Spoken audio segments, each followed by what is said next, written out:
Good evening and welcome. I am Karen Heller, a national features writer at the Washington Post and a recovering columnist for the Philadelphia Inquirer. Thank you. All of us, if we're lucky, get to work at least once for an inspiring, indelible leader who urges us to do our best, to do better, bolder work than we believe capable of producing, and who creates an environment of sustained excellence. I've been fortunate enough to work for two such editors.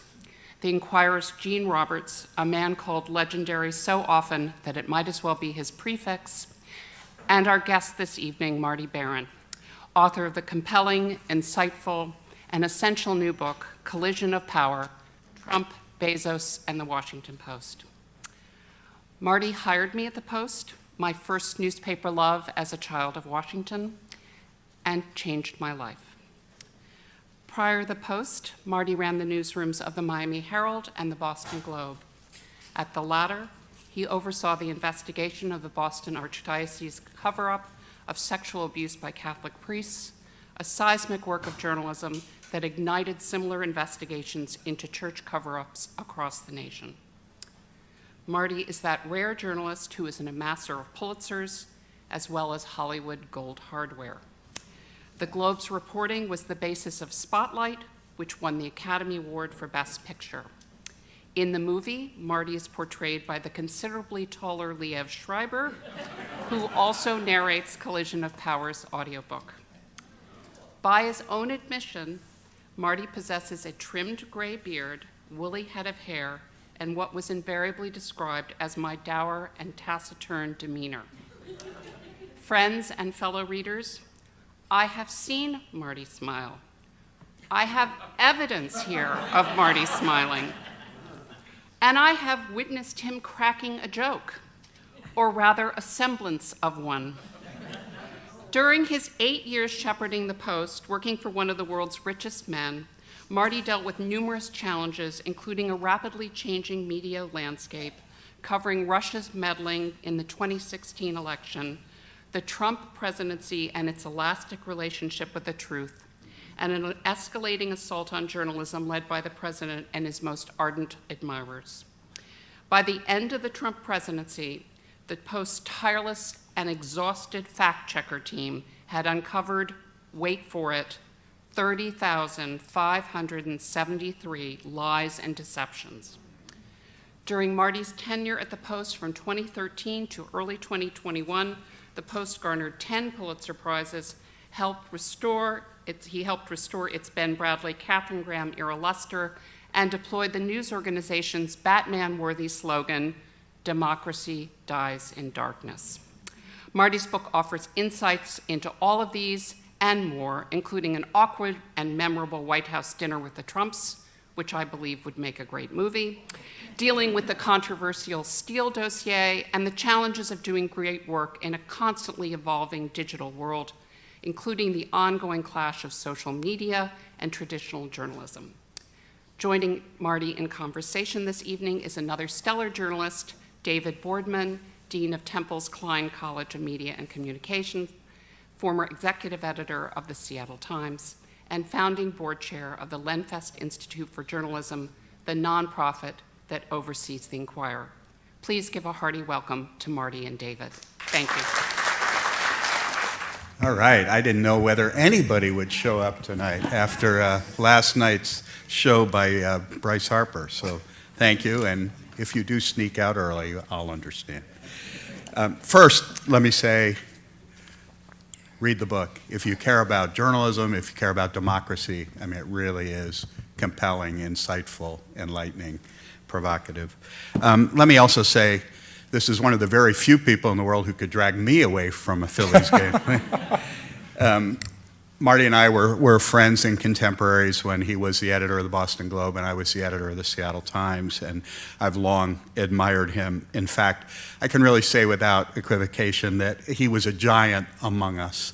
in this fraternity sorority of newspaper editors, one of the most respected journalists in our profession. And we were honored to have him a few years ago speak as our graduation speaker at the Klein College at Temple, and he inspired our grads, certainly, with his remarks. So I'm going to start with some questions for Marty, and then we'll leave some time at the back of the hour for you all to do the same. So Marty, among the editors and top news executives who were in our little circle, you've always been one to avoid the limelight compared to a lot of our pals, and a much more private person than many of us. So what compelled you to write a book and go on a book tour? Yeah, well, first of all, thank you all for coming, especially tonight with the Phillies playing. And thank you, David, for doing this, and a great colleague in the profession, and really tremendous journalist. And thank you, Karen. I obviously have some image repair to do, so I'll get to work on that tonight. Well, look, I mean, to answer the question, I mean, I lived through an important moment in history. Important moment in history for the country, important moment in history for the press generally, and for the Post in particular. So, you know, I went to work for a paper that was owned by the Graham family. They had owned it for 80 years. It was a legendary newspaper. It had helped bring down a previous president, Richard Nixon, of course. And then they sold it on my watch about 7 months after I arrived. Big surprise. And sold it to one of the richest people in the world. And he set out to transform the Post for the digital era, to make it a national and even global institution. And then along comes Donald Trump in the summer of 2015, a candidate unlike any we had ever seen before for the presidency, and who became a president unlike any we had ever seen before. And I thought somebody should tell the story of what was happening there. I mean, we do have this motto, or mission statement, as Bezos likes to call it, of democracy dies in darkness. The Post and the press play a very big role in that democracy, and we especially played a big role during the Trump administration. And so I thought this was a story that should be told. I was both a participant and an observer of all that happened, and there was really nobody else who would ever tell that story. And Jeff Bezos wouldn't be writing this book, and our publisher, Fred Ryan, wasn't going to be writing this book, and there was really one person who could or would write this book, and only one person really who had access to both what was happening in our newsroom and what was happening on the business side, and could tell that story. And so I felt that it was an important story to tell, and I set about doing that.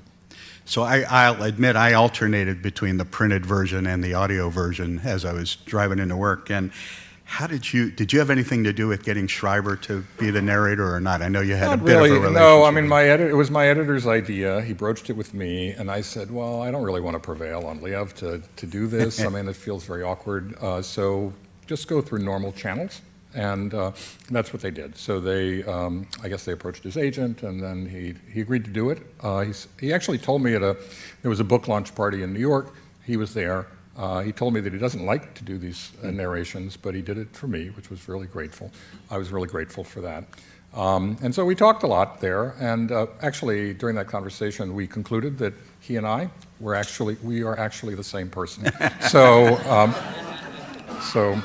all right. Well, he does a great job. So speaking of movies, and I had the same thought Karen did, that opening scene, you know, that riveting cinematic scene where you're describing this dinner meeting with President Trump and Ivanka and Jared in 2017.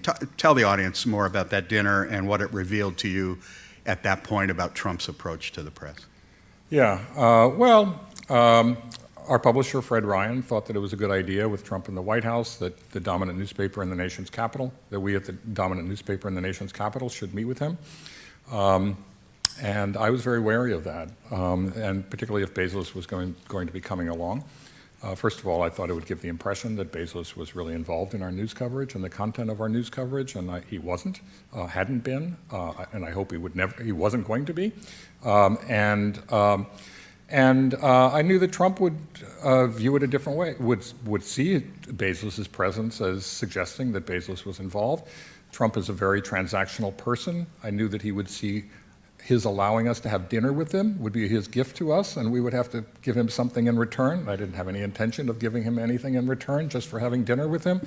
And And so I was very nervous, and also if the dinner became public, I was concerned that the public would think that Bezos was involved in our news coverage. Anyway, we had this dinner, and they were, gracious and welcoming in a very superficial way at the White House, and a certain kind of charm that's, I would say, inauthentic charm. Bezos was directly across from Trump. I was to his left. And it was clear he was throughout the whole time, in addition to talking about how he beat the Bush machine and the Clinton machine and how he, all this stuff, this usual stuff that you've heard, and the whole economy had turned around and all this sort of stuff already, whatever. Accomplishments real and mostly imagined at that point. He was criticizing the Post, criticizing the press, but criticizing the Post in particular. We seem to be #1 on his hate list. And every time he would criticize the Post, talking to Jeff Bezos, not talking to me, he would poke me with his left elbow. I was very tempted to, go back in the other direction, but he was the President of the United States, so I decided not to do that. And sure enough, after that dinner, Melania was there, our editorial page editor, Fred Hyatt, was there, our publisher was there, Fred Ryan, and then Jeff Bezos, and Jared Kushner was there, and Trump, of course. So after the dinner, sure enough, my expectations were fulfilled. Trump did expect to get something out of that dinner. He called Bezos at 8 o'clock in the morning, said, well, I don't know if you have anything to do with the news coverage, but I'm sure you do. And said, can't you get the Post to be more fair to me? And this was the next morning? The next morning at 8 o'clock in the morning. So Trump didn't directly bring that up during the dinner. Bezos had an actual line prepared for that, which he then used when Trump called him at 8 o'clock in the morning, and that was, well, I don't have anything to do with it. I don't get involved in the news coverage, and if I did, I would regret it for the rest of my life.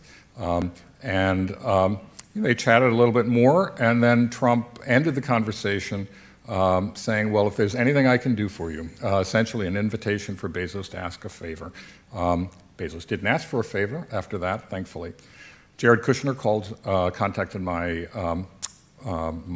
boss, the publisher, Fred Ryan, and asked whether the coverage would get better for them now that they had dinner. We had had dinner. And the publisher said, well, this is not a dial we turn one way to make it better and the other way to make it worse. And of course, there shouldn't be any expectations about coverage. And, but you could see that, this is exactly what I worried about with this dinner, is that Trump would see this as an opportunity to lean on us, and that he would expect something in return for that. And at one point, he called you directly, right? A very bizarre telephone call. Talk about that. Yeah, it was, I guess this was his entree to calling me. I'd never spoken to him before. I hadn't met him before this dinner.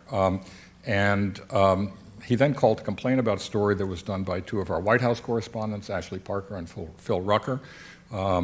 He called me at 9 o'clock. I had just gotten home from work. And he said, the way they had portrayed him made him look like a child. And then he said the words that I never thought I would ever hear a president of the United States say. He said, "I am not a child," which to me struck me as a little childish to say that, actually. So, and then he called me a few days later, I think it was. And he complained about another story by our White House correspondents, and he just talked, and we talked for a long time. And I was just thinking to myself, I don't know about the President of the United States, but I'm kind of busy. When is he going to wrap this up? And because I got meetings to go to, at one point, so he just kept talking, and then at some point he said, "Well, this is Amazon, this is Bezos." They're behind this, and I pushed back, and I said, well, that's not true, and it's not true, because I had heard that throughout the campaign, but to hear that directly was annoying, and I don't think very many people pushed back on him that way, and he broke out in profanities, and he described us as a hate machine, that the Post was a big fat lie. And then, I had to wrap it up. I said, as usual, I would just say, well, thanks for calling, and I appreciate hearing your perspective. Right. And you got to end the call at some point. So that was it. And that was the last time he spoke to me. But he did see, actually after the dinner, he saw Bezos a couple of days later. And he told Bezos, there was a group of technology executives who were at the White House. And obviously the coverage of the Post hadn't changed at all in the intervening few days. And he told Bezos that it was, the dinner was a total waste of time. And in my view, it was a waste of time. So as you know, I mean, he didn't stop with attacking Amazon, Washington Post. It was, the failing New York Times and fake news, CNN, and all these potshots, and it became obviously a major theme of his whole presidency. Do you think any of that narrative did real lasting damage to the press in America? Oh yeah, I think it did, a lot of damage. The press wasn't faring so well before Trump ran for office. Trust in the press has been declining ever since Watergate. So we were in pretty bad odor with the American public even before. But Trump made it a lot worse. Constant attacks by a person who was running for the presidency, constant attacks by somebody who became president. That has to have an impact. And not only that, he used the most vile, demonizing potential and dehumanizing language, actually. So, he called us scum and garbage and the lowest form of humanity, and that was clearly not enough, so he called us the lowest form of life itself.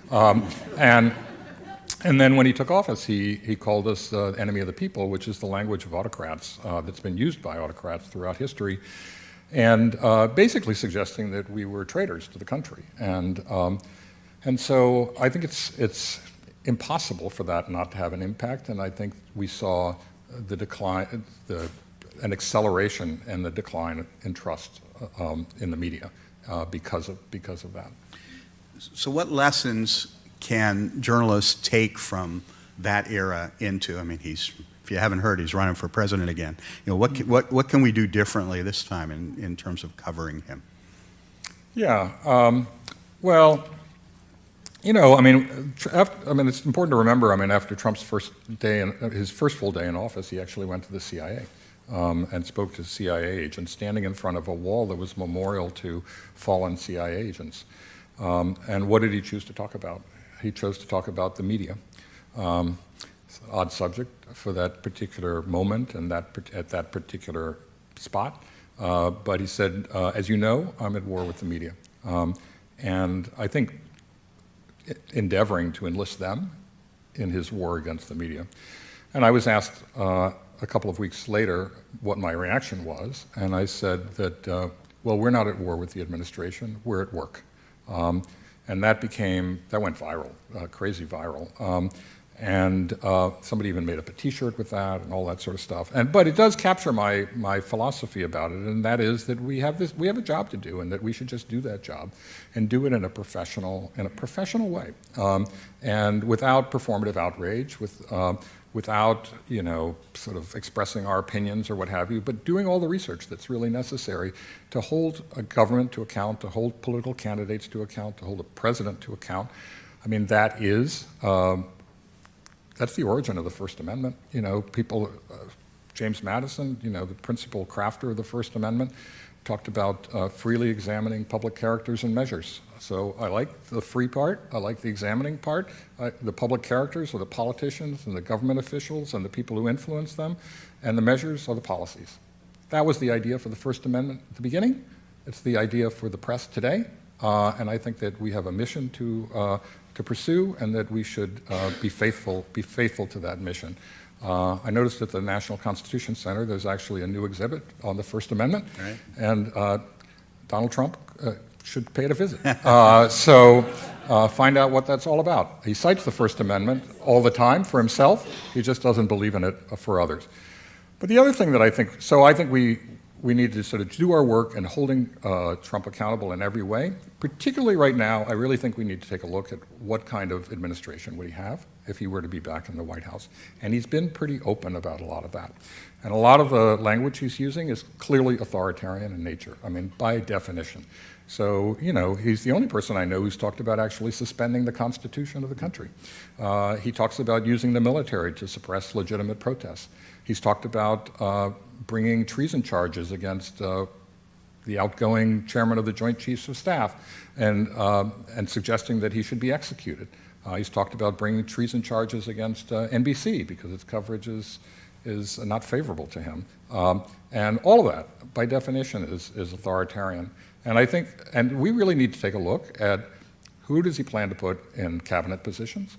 Who does he plan to put in charge of regulatory agencies? What are the policies that he plans to implement on day one? And the reality is, and there have been some stories about this, but not enough in my view, and that is, what exactly are they planning to do? Right. And they are formulating plans because they do think they have a good chance of being elected, and they do plan to run a second Trump administration differently from the way they did the first one.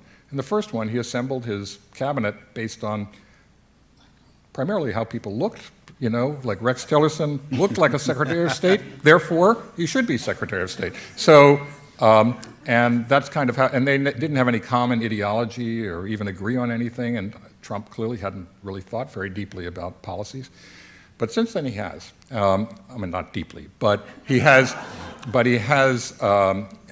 people who have proposals of what they would do, and he clearly has plans to implement that right from the start. So we should look at that.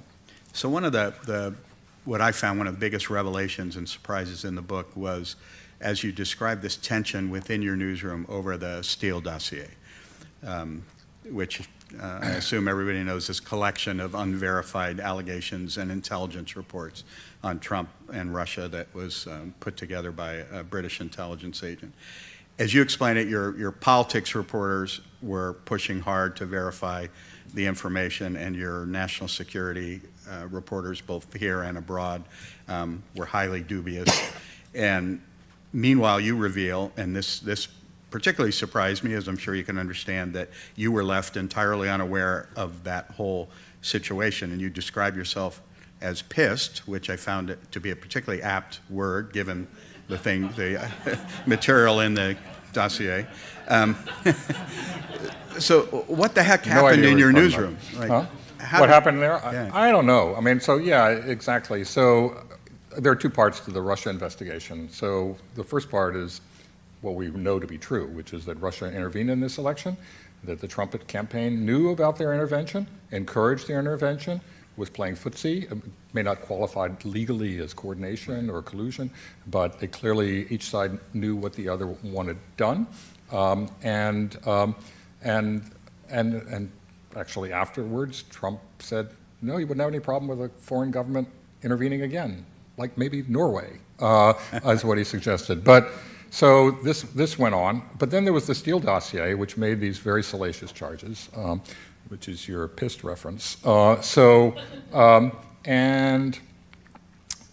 came up at the Democratic National Convention, and I was there only for one day and went back to DC, and when one of the reporters had received information about this so-called dossier, it's not really a dossier, but this so-called dossier, that it came up at a meeting after I had left, and nobody happened to mention to me that there was this report circulating about Trump having engaged in all these activities and having with the Russians having compromat on Donald Trump.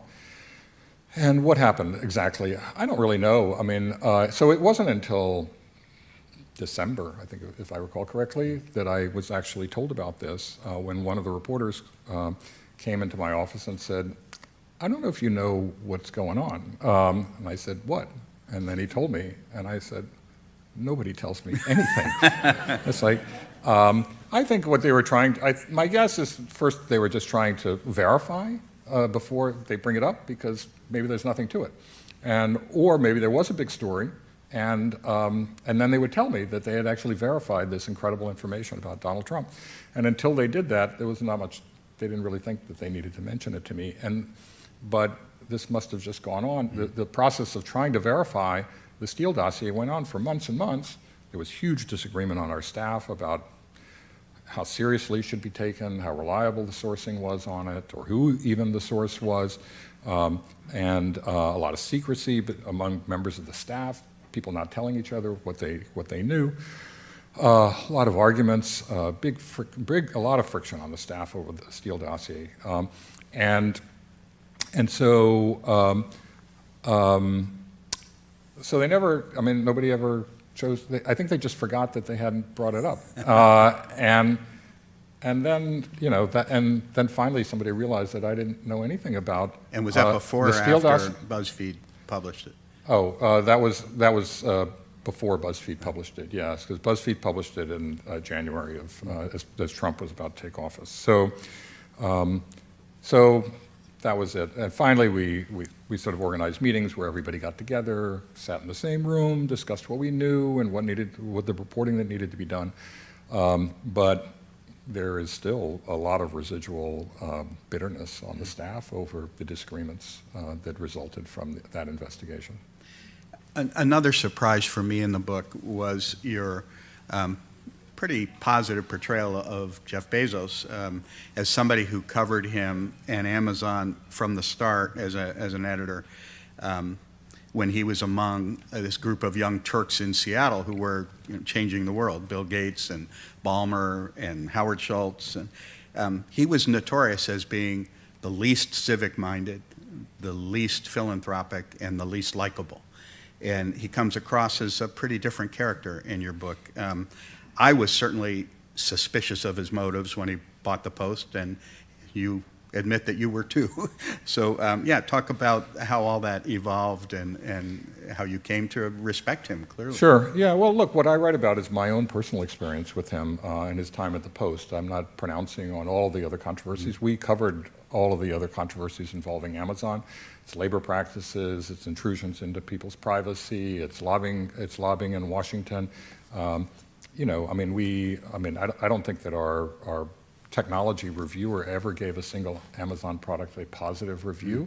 I mean, the last one I remember was where he called Amazon creepy, and I never heard a word from Bezos about any of that, and about any of our coverage of him or any subject, as a matter of fact, in terms of trying to get involved in it. I mean, when we were covering his affair and all of that, he didn't intervene at all in our coverage. We could write whatever we want. And he said, actually, at the very beginning, when he had his first town hall meeting with the members of the Post newsroom, he said, he was asked about, how can you actually buy a newspaper every time the press calls Amazon for a comment? All you have to say is no comment. Right. That's all you say. And he said, well, you have the right to ask, and Amazon has the right not to answer. So, and so it's like, you do your job, Amazon will do what it thinks. You do what's right for you, Amazon will do what's right for it. You both have the right to do that, and that's how he views the world. My own experience with him was that he left us alone to do he didn't intervene at all in the content of our coverage. I was incredibly grateful for that, particularly given that he and Amazon came under extraordinary pressure from a person who is arguably, easily the most powerful person on the planet, and the President of the United States. And Trump made great efforts to try to sabotage Amazon in various ways through the raising postal rates, intervening in a giant $10 billion cloud computing contract with the Pentagon, and Bezos never caved, not during the campaign, not afterwards. And that's extraordinary. I mean, I can think of a lot of business people who would have. Oh, Most absolutely. business people probably would have, and at least the ones I know. So, and I know a lot. So so that was really extraordinary. And then on a personal level, he was fun to be around, actually. So I don't know how much time you spent with him personally, but did you? Enough. Yeah, enough, okay. So, but in any event, I mean, if you go to dinner with him, I like him now after reading your book. Yeah, well, there you go. I didn't then. But I mean, he's very self-deprecating, he has a great sense of humor, he's easy to talk to, he's very curious, he's well-read, When he met with our reporters, which wasn't nearly often enough, but when he would meet with the occasions where he met with Pulitzer Prize winners, for example, he had clearly read their stories, and he asked really good questions about it. And he has a incredibly active mind. And so I found, and to me it was like, sitting in a meeting with him, talking about business matters, where I would participate in those meetings. It was like, and I already had an MBA, but this was a pretty good MBA program, I got to say. And he was really interesting, and he was a fresh thinker. He had real vision about. And he had a vision about what we should be. Yeah. And I will allow a few $1 billion can make a guy a lot nicer, I think. Yeah, well, when you'd go to dinner, there was one particular dinner at and I mentioned this in the book, and we at a very hip hotel in D.C., and he said to the waiters, he says, well, he doesn't want to make any more decisions, so he just wants no stress whatsoever, just bring whatever you want. And as I note, you kind of have to have a certain kind of bank account for that kind of stress relief program. Right. So, given that, it's clear that you had a real synergy with him about the vision, and as Karen mentioned, the Post certainly was rejuvenated under his ownership and your leadership. The back third or so of the book I found poignant, touched me deeply as an editor, because you really are revelatory about the struggles that you were going through in terms of your staff, your profession. And in 2020, which was a year I think that probably everybody in this room was doing a lot of self-examination about your life, your career, you certainly were. And you contemplated an exit that you ultimately didn't take until February of 21. But at the heart of that despondency, you reveal a lot about these two emerging disputes that you were having with members of your staff, particularly a younger generation of journalists, and I want to talk a little bit about those. The first was over the use of social media, and you were troubled that some journalists on your staff were expressing opinions and reposting things on Twitter in a manner that you just thought was inappropriate and threatened the brand of the Post. I want to know more about why you objected to that, and particularly in a context where we're hearing from a lot of media analysts and researchers and scholars that readers and viewers want a more intimate relationship with journalists. They want to know more about them, from behind the curtain, and that it's actually good for journalists to develop a personal brand. Yeah, sure. Well, they get to know them, to a fair degree. I think we have to go back to some basics here, which is, why do we have editors? Why do we have editing? What does that mean to edit? So what do editors do? You know very well. Okay, they organize the journalism, and they execute the journalism, and they do that in tandem with reporters. The reporters are assigned to cover certain subjects and certain stories, and they rely on those they select those reporters based on their experience, their expertise, their judgment, and they go about that reporting according to well-established standards of the institution of a place like the Washington Post or the Seattle Times or the Philadelphia Inquirer, whatever it might be. And when they encounter sensitive circumstances or new circumstances, we talk about it among ourselves, collectively, about what are we going to do. Sometimes they'll talk to the editor, the actual top editor of the newspaper, about how do we want to approach this. But we do it collectively as an institution about what's the appropriate way to cover this story. Well, what happens to all that? And we do that because we want to maintain the institutional reputation. And we think it's important because that is our identity. That is what our face to the public. That is who we are. And anybody who joins that institution sort of should understand that they're joining an institution and that they buy into that reputation, and they're there to help support that reputation. Well, what happens when somebody on the staff decides to get involved in a story that they haven't been invited to get involved in? They post on Twitter or some other social media outlet some commentary. They inject themselves into the story. They say something however they want, whenever they want, with total freedom. Well, sometimes those tweets become the focus of the public's attention. they become the representation of what we are as an institution. That decision, impulsive decision in many instances, by one journalist doing their own thing, whenever, however, and whatever they want to do, without any editorial review, without any editorial consultation, what have you. And when that happens, particularly on controversial subjects, it basically undercuts and sabotages the entire effort that we took trying to cover stories collectively, institutionally, with the right reporters, with the right editors, with us doing that. Then what happens to all that? They become the face of the Post journalism. Not all the work that we did as a Post as an institution becomes incidental to all of that. And so I think if we are to maintain our reputations as an institution, if we are to in fact preserve institutional standards, then there has to be a lot more care and a lot more restraint on the part of journalists in our newsrooms in terms of how they use social media, because a lot of it has been incredibly reckless and very damaging to our reputation, and by the way, even damaging to their colleagues who were trying to cover those subjects, and the people they're reporting on judged them by a tweet posted by somebody who was not even involved in that story. And many times it makes their life incredibly difficult in terms of doing that reporting. Another intramural battle that you that really weighed on you and that you discuss at some length was over a principle that you and I were taught was sacred, objectivity.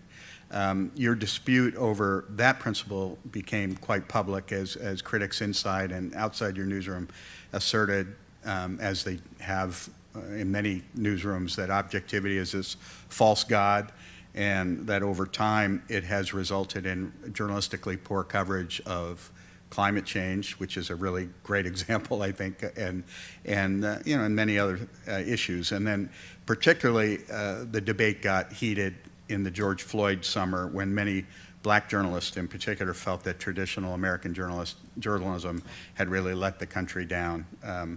My own thinking about this has evolved quite a bit. I think it's a bit different than yours at this point. But I think it is undeniable that journalism has fallen short in many regards historically. And why do you hold so dearly to that principle? Well, I think we need to understand what the principle is, first of all. And I think that a big problem right now is that people have mischaracterized what objectivity actually means. It's a principle that goes back more than 100 years to, when Walter Lippmann wrote Liberty in the News. And it wasn't false balance. The whole idea of objectivity that Walter Lippmann wrote about was to work against the propaganda of the era, the propaganda that had led the United States into World War I and the slaughter that World War I was, and how the public had been deceived by that propaganda. And so the idea behind objectivity, first of all, let's talk about what it's not, okay? It's not false equivalence, it's not both sidesism. And I'll give you an example of that. So from my own experience, and that's the Boston, the coverage of the Catholic Church scandal. So when I got to Boston, the day before I started work, we had a column by Eileen McNamara, a terrific columnist, about a case of a priest who had been accused of abusing as many as 80 kids. And the lawyer for the plaintiffs in that case said that the cardinal himself was aware of the abuse and reassigned that priest from parish to parish without telling anybody, not the public, not the parishioners, nobody. And the archdiocese said that was just not true. Okay, so and that's where the Globe had left things. That's balance. All right. It was balanced. One side said one thing, one side something else. That balance was the problem, okay? It was the problem. It's not, that balance, by the way, was not objectivity. What objectivity was is what I was looking for when I went to my first meeting on my first day and said, can't we get at the truth here? So can't we get at the truth rather than get beyond one side says one thing and one side says something else? And we did. So we went to court to try to get those documents, all the internal documents of the Catholic Church, the Archdiocese in Boston, and we launched a parallel journalistic investigation to talk to survivors, to talk to lawyers, to talk to priests, to talk to everybody we could. to do what objectivity is, and that is to do a thorough, comprehensive, rigorous job of looking at all of the evidence without letting your own preconceptions and pre-existing opinions getting in the way of that. So we needed to go about that work in Boston without, somebody saying, oh, yeah, well, the church, they have no moral authority. Look at what their position is on abortion. Or, gee, I had a terrible time in Catholic school because the nuns were really mean to me. Or, or something else. Or yeah, it's celibacy. They're all, there's something, strange about all of these priests. None of that. That shouldn't get in the way of our coverage. Nor, by the way, should get in the way of our coverage is that, okay, well, somebody to say my faith is Catholicism. I don't want to hurt the institution of the Catholic Church. None of that from either side should get in the way. The job of objectivity is do a thorough, comprehensive, rigorous job of looking at all of the evidence, talking to everybody you need to talk to, and then telling the public what we've actually learned. What we have learned. I believe that being fair means also being fair to the public. And being fair to the public means telling them what was the result of all the work we just did, not pretending that we didn't do that work, okay? So where does the evidence point? And clearly, in that instance, the evidence pointed to not only extensive, widespread abuse by priests, but a cover-up that had lasted almost half a century. So that is objectivity. I think it's been conflated with false equivalence, with neutrality, with balance, all that sort of stuff. And when people say, I don't like the word objectivity, I think they don't actually understand what objectivity really means. So objectivity, in my mind, is how it was originally defined by Walter Lippmann, working against the propaganda of his time, and what it means today is doing that kind of thorough research and telling the public what we really have learned. And that's what I have tried to practice wherever I've been. My position, which people didn't pay to hear, but is not that far away, but I actually believe we need to be more revelatory about where we're starting and then using, in the same way that you are, and in fact even maybe more aggressively in prosecuting our own ideas and our own biases as in the process, to use objective methods. Sure. I think more about objective methods than objectivity. Objectivity is designed to be in a method. That's the whole idea of objectivity is a method, not a goal. It's a method to get at the truth. People say, oh, no, we should replace objectivity with truth. Truth is not a method. Right. Truth is a goal. So objectivity is a method for getting at the goal. Where I have problems is, so for example, now one of the outlets, like Semaphore, in the middle of the story, they say, here's the reporter's view. Well, when I look at that, I say, well, what entitles you to a view? You did one story? You have an opinion already based on one story? It's a little early. It's like, what do I care what your opinion is? But you're such a big fan of Ben Smith. Yeah, well, yeah. But I mean, I'm not a fan of that. I'm certainly not a fan of that concept there, because the concept is somehow the reporter is supposed to express an opinion, and my reaction is, on what basis do you have an opinion having reported one story? You're not entitled to an opinion yet. Right. I've been told I have one more question. I actually had many, but I'll ask one more. I'll make it a three-part question. I wasn't filibustering you, David, I promise. So obviously, as you know, and we were talking before this started, the Washington Post is looking quite a bit more precarious than when you departed, with digital subscriptions down dramatically, the announcement of pending job cuts. It's happening all over the country in almost every newspaper, news deserts everywhere, 2 papers a week closing down. At the Post itself, and I don't want to put you in too awkward a position here relative to your successor, but what do you think's gone wrong? What is the answer for the Post? And then finally, would you consider going back as the publisher? Well, let me answer the last question first. That's a definitive no. No way. Anyway, I mean, I think the fundamental problem is that the Post didn't prepare adequately for a post-Trump era. So much of our growth was driven by people who really supported the Post because they saw us holding Trump accountable. They had lost faith, and they were concerned that Congress would not hold Trump accountable. They were concerned that the courts wouldn't. They looked at the media, finally not taking us for granted, as so many had done before. And when they looked at the media, they saw two primary institutions, the New York Times and the Washington Post, holding Trump accountable. And we earned their support and their subscriptions from that, and the traffic on our site as a result of that as well. But it became clear to me in 2018, after the Republicans lost the House, that Trump might not be there for a long time. And anyway, we needed to prepare for the possibility.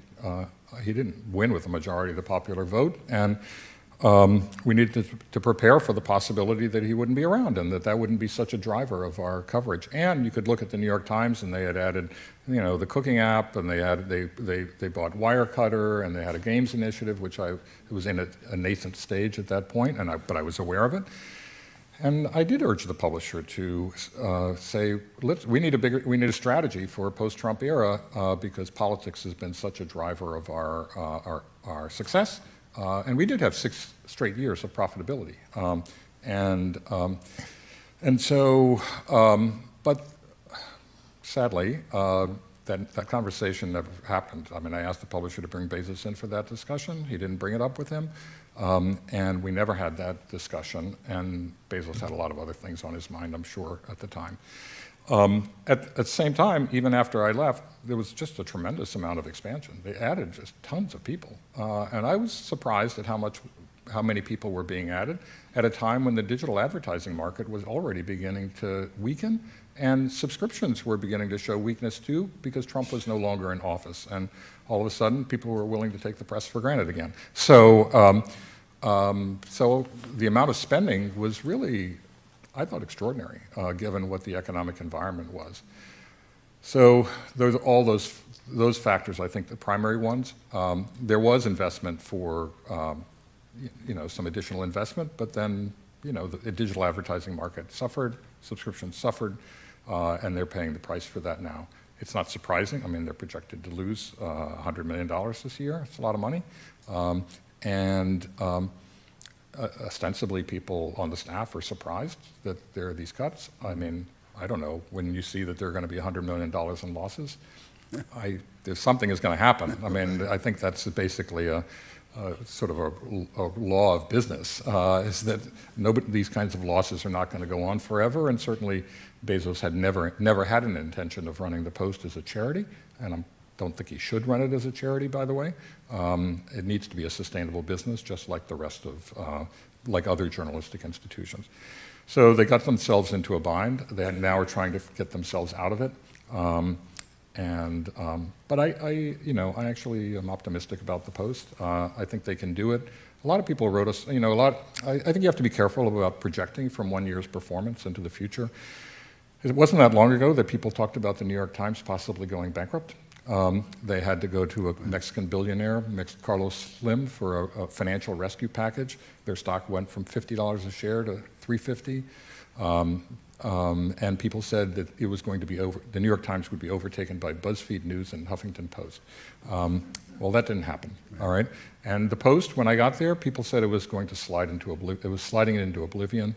We had to cut about 35 people in that first year, 50 and I was expecting to have to cut another 50. There were 580 staffers when I got there, and we were cutting, and it was likely that the Post was going to be cutting perpetually. So even after the buyouts that are proposed, or I hope there won't be layoffs, but if they don't get enough buyouts, they say they'll go to layoffs. But after the job cuts, in the newsroom of the Post, I think what I saw is there are going to be 940 people in that newsroom. When I got there, it was 580, when we cut 35 in the first year. So you're talking about still pretty good growth and a great opportunity to do really good work, and the Post continues to do really excellent work. And so I have confidence that they'll find their way through this. And I'll take just 30 seconds to put in a little plug for the situation here in Philadelphia. I hope you all realize how absolutely fortunate we are here, mostly on the basis of the vision of Jerry Lindfest to create this nonprofit that owns the Philadelphia Inquirer. The Inquirer is not what it once was in terms of the size of the staff, but it is among the largest local newspaper staffs in America. There are thousands. Annie, where are you? How many people are we up to now in terms of donors? 5,000 individual donors in addition to the gift that Jerry gave. And it's a pretty damn good newspaper. So I hope you all can appreciate and support that. Mr. Barron, democracy dies in darkness. If you could have come up with a slogan, what would it have been and why? Well, I spent a whole chapter describing how we came up with that. It was really excruciating. I mean, it took almost 2 years. We had about 1,000 mostly bad options to look at. I was actually wary of that slogan because I think most marketing people would say you shouldn't really have death and darkness in your slogan. And but we thought we had something different, and we worked on it. And Bezos took it back. He flew back to Seattle and he showed it to his wife, his then wife, who's a novelist. He then sent us an email saying, bad news. She called it Franken slogan. And then he said, well, why don't we just use democracy dies in darkness, which is something that Bob Woodward has been saying for a long time based on a court ruling by a U.S. federal judge, Damon Keith. There was democracy dies behind closed doors. But it was not my preference. My preference was a phrase that had been used by one of our photographers, who's a courageous photographer. He had been covering the crisis of Ebola in Africa, and he wrote a piece, and he said the story must be told. And I thought that was very powerful, and I thought maybe we should use the story must be told. But the truth is that democracy dies in darkness. Been an amazing success. I mean, it's like everybody can cite it, which is really something. It got mocked pretty severely at the beginning, and Bezos thought, that's great. People noticed, as opposed to most mottos that nobody remembers. So he was thrilled with that. So as long as it worked, a lot of people suggested we get rid of it after Trump left the White House. Said we don't need that anymore, and no, we do. Yeah, so. We do. So I have a question about what presumably are the multiple causes of the sort of dramatic fall in the journalistic business over the past several decades. Obviously, the business model and the internet have changed things dramatically. The era of Trump and fake news, as you said, certainly didn't help. But I'm wondering about whether there's been another change over time, and that is, to put it bluntly, sort of the dumbing down of your potential audience, that the appreciation of the preciousness of our democracy and what it takes to keep it and to keep it healthy has been declining among younger generations for decades. Well, I don't know. I mean, if it's exactly younger generations, because if you look at a lot of Trump voters, I mean, they tend to be older.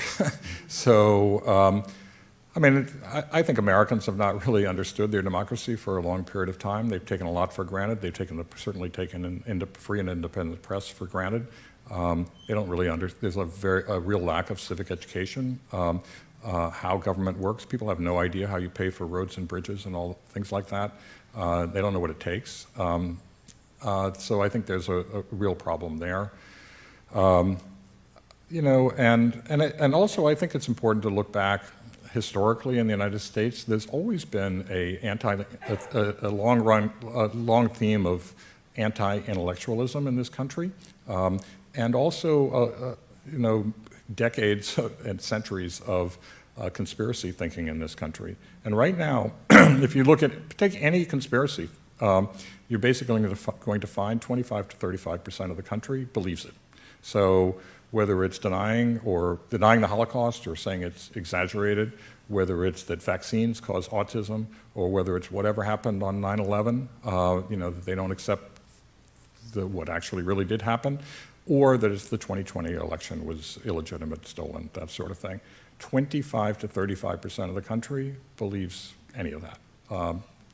So all of that. So, I think, so that portion of the population, I think we're probably not going to reach with facts. But there's still, I think, a substantial portion of the population that is open to facts, open to evidence. People judged Trump based on his record and what they learned about who he was. Republicans lost in 2018. He lost the White House. And then after that, in a special election in Georgia, the Republicans lost the Senate. People say that, well, the American public isn't receiving this information. I think the evidence is they are receiving the information. And so a lot of the burden, there's clearly a burden on the American public. They make the decision. We in the press don't make the decision, but the burden on the press is to lay out the evidence, to do it with the thorough, rigorous research that I was talking about before, but doing it in an unflinching way, but doing it in a convincing way, showing people that evidence as much as they possibly can. Hey Marty, thank you for coming to the city of brotherly love. My name's Kyle. I'm a freelance writer based outside of Trenton. I was wondering what you think the effect that artificial intelligence will have on journalism, because some companies like Gannett are using it to write up high school sports scores, and that's usually a job that a journalist who just got out of J school will do. So what do you think the effect of AI will have on the future of journalism?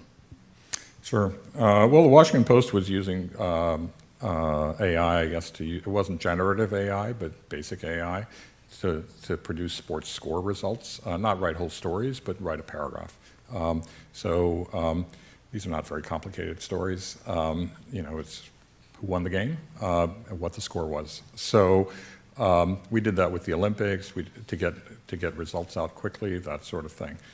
I think the greater challenge is with generative AI. If you have that going out into the ether and trying to basically assemble a story, you're going to end up, at least so far, you're going to end up with stories that have a lot of what they call hallucinations, but I like to call fabrications, and false information.